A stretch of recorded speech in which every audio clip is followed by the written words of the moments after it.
bandiraɓe caggal yettude Allah e julde nulaɗo Allah sallllahu alayhi wa sallam, mi salminimon e mbayɗi koptudindi. Mi weltanimon e rewindade ndeɗo yewtere, ko noon kadi en calmini musidɗo men gonra e gongo ceerno Oumar Doro Kume e délégation walla wondi mum ɓe yaadi gam wadde ɗeɗo golle pattamɗam.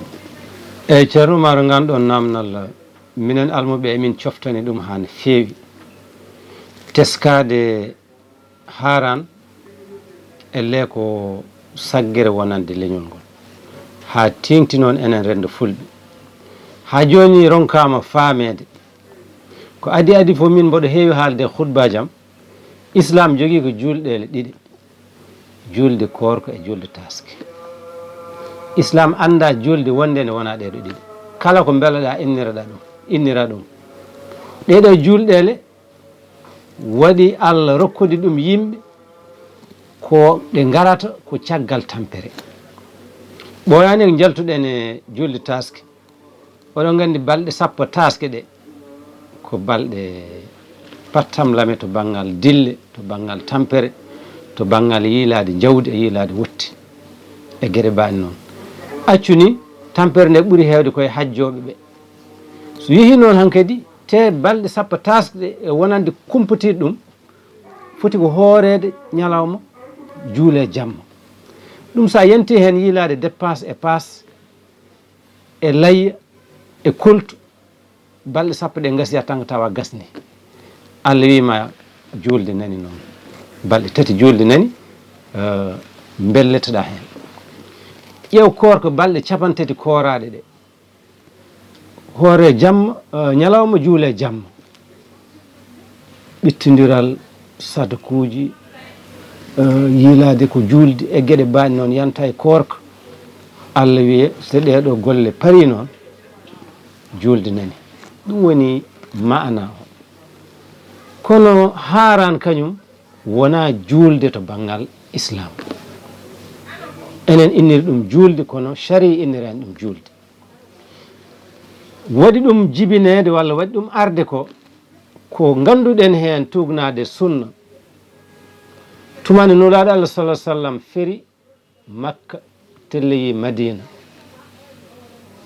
o tawi toon yahude en ina koora ñalawma haaran. o namni ɓeɗo yahude en kam ko addani ɗumen hoorde oɗo ñalawma. yahude en ɓe jabini ko e mabɓe, ɓe mbi oɗo ñalawma min mawninat ɗum teskade ko hen annabi Moussa dañno polgo e dow Firauna. on gandi qissa annabi Moussa e Firauna rewiɗo. oɗon gandi qissa ono yaari gila e wileɓe ha e ko kewi nder, ha Firauna sukke Moussa caggal nde yalti, ha Moussa ƴetti sawru ndu fi hakkude maayo ngo seeki ɓe tacci. Firauna e yimɓe mum gari mbina ndewa e Moussa jeeya hakkude. Moussa ruttini sawru ndu, maayo ngo hawriti, Firauna en jooli. on ɗon victoire ko ñande haaran waɗno, ɓe mbi eɓe koora. nulaɗo Allah sallallahu alaihi wasallam o wi so tawi ko ni, ko minen ɓuri handude e annabi Moussa, nde wonno annabaɓe fo ko julɓe te diine maɓɓe ko Islam. te annabi Moussa koye ulul azmi min ar-rusul, ko e joya ɓurɗi mawnude martaba e annabaɓe jeeya. nulaɗo sallallahu alaihi wasallam woni hoore annabi Moussa koye nder joya ɓe. o wi wadde enen julɓe en battat hoorde oɗo ñalawma. o jooɗi ha ɓooyi, o wi aha, en kaadata e hoorde sappo o noon. ɓasde ɓeeɗo ko yahude en, mbaɗen feere lultodiren maɓɓe seeɗa, mbaɗen wiyete marqué différence, kooren jeenayi. no sallallahu alaihi wasallam wi so Allah jaɓi mbo wuuri mami hoor jeenayi e sappo.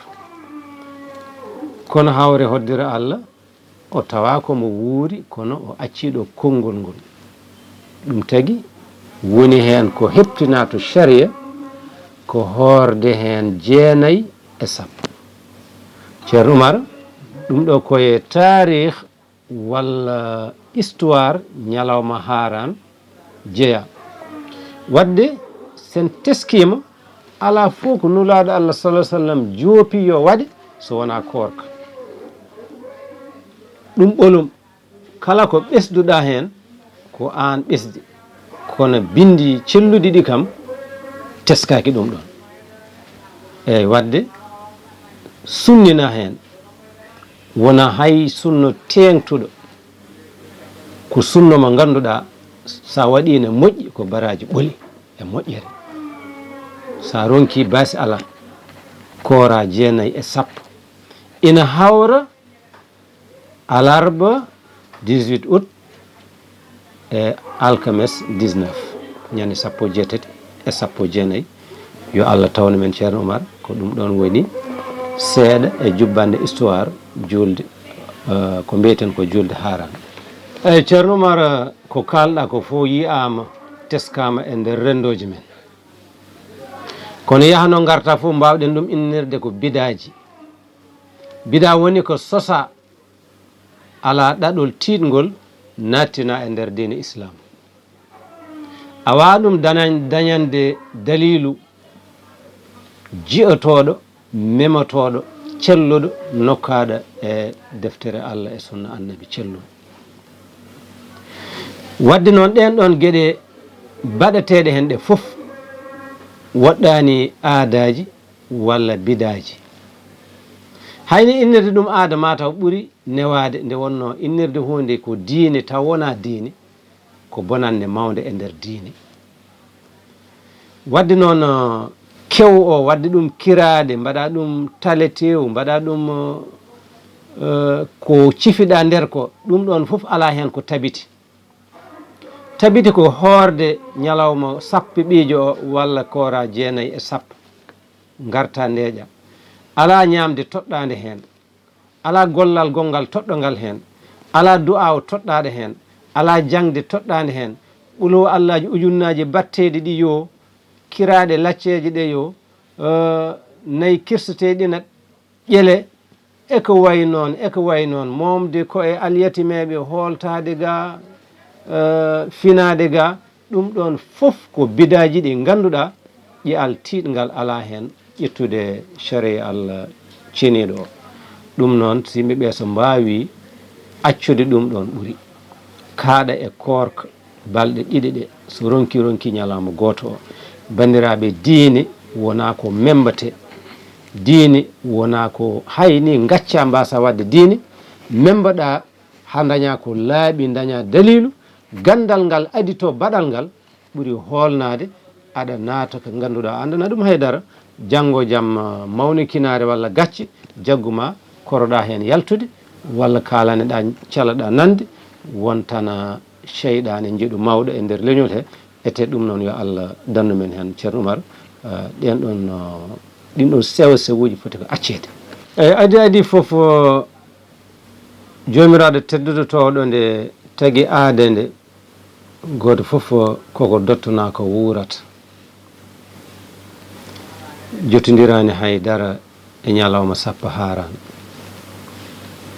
jomiraɗo wi ko hay aade goto Allah waɗanani casal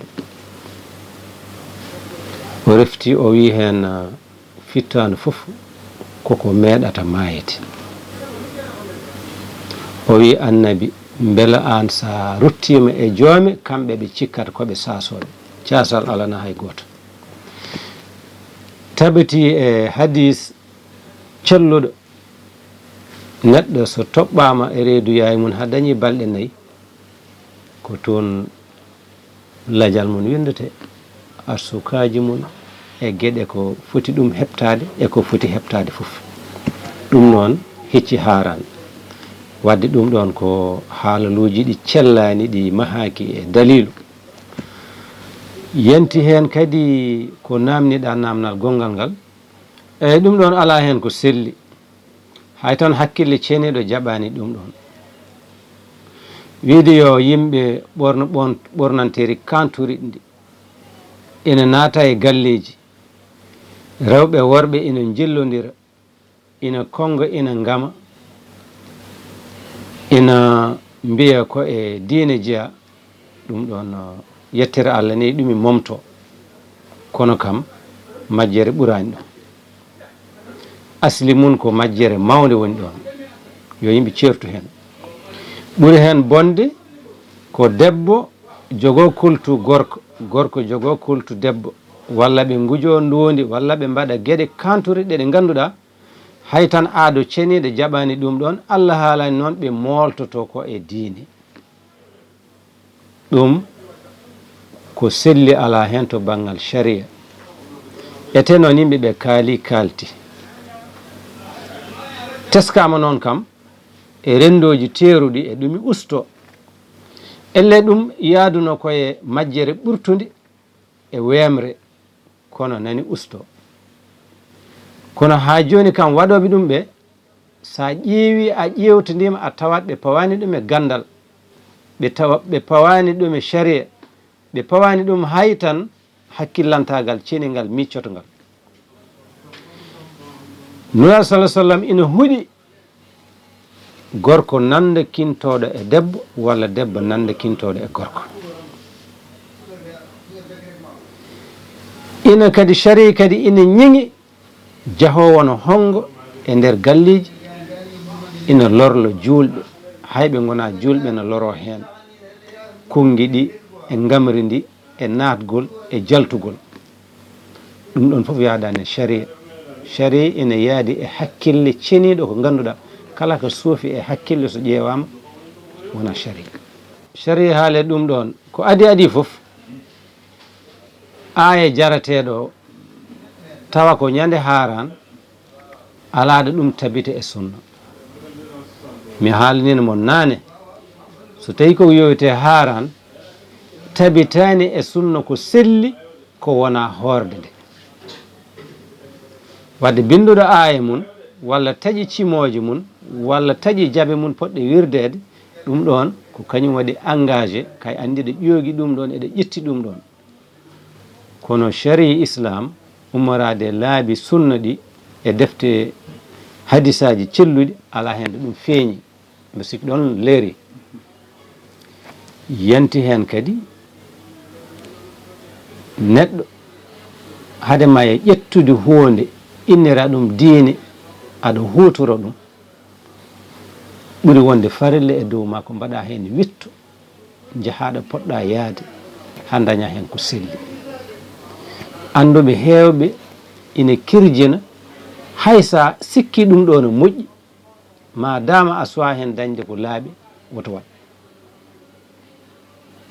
ɓe jiiɗi ko sa jaggi ŋatɗa tawa a wukkitta. e sharia koko egga taw no selli, wona ko memba. eyi ɗum ɗon kadi nanni goɗɗum. waɗoɓe ɗum ɗon ɓe jogaki lawol diine islam tawa ko sunna, ɓen ko chi'anaɓe mbiyete. en jiidani jaɓɓal ko gonɗinɗen ko to banggal sunna, wona ɗum ɓe gonɗini ɗum ko toɓɓere yajde wonde. hay goto hande majjani chi'a, saabu ɓe caktima e dow laral lesdi ngal. koɓe mbaɗata ko eɓe mbiya eɓe ceeka ɓalli mabɓe, eɓe jaltina ƴiƴimeje mabɓe gam sunade wargoji taniraɓe nelaɗo alah sah sallam mbarano, gila e imam Husain walla imam Hasan hani e miñumnulaɗo cawdiɗo woni Ali ibn Abi Talib. ɗum ko toɓɓere wonde, ɓe pawi ɗum ɗo enen wona ngan jaɓɓal jaɓɓuɗen. yanti hen mbasiytomi bandiraɓe julɓe ko yoɓe bittu diine islam o, ɓe mbawa andude wona ko ari fof innire diine. ɓe mbi isra wal mi'raj ko diine, ko juulde, ɓe mbiye mawlud ko juulde, ɓe mbiye haaran ko juulde, juulɗele ne mbayna kooce. neɗɗo wela fof waɗa e ɗum to kono woto inni ɗum juulde. Juulde ko juulde korka e juulde taske. Yenti hen kadi kala dillere neɗɗo wawi wadde diine namni ko gandal. E mazhab Malik ganda goto joom deftere wiide Ibnu Ashir ene hewno jogade yimre ana wiya hen wa an yuqifa al umura hatta ya'lama ma Allahu fihinna qad hakama. O wi e hey mon dartine gueɗe battonɗe ha gandon ko Allah ñaawi hen. Ayide haysa sikki hunde nde ne moƴƴi ha wayno yuman jam, sharia yamirma ko yawade arrêté ha ganda no sharia ñaawiri hen.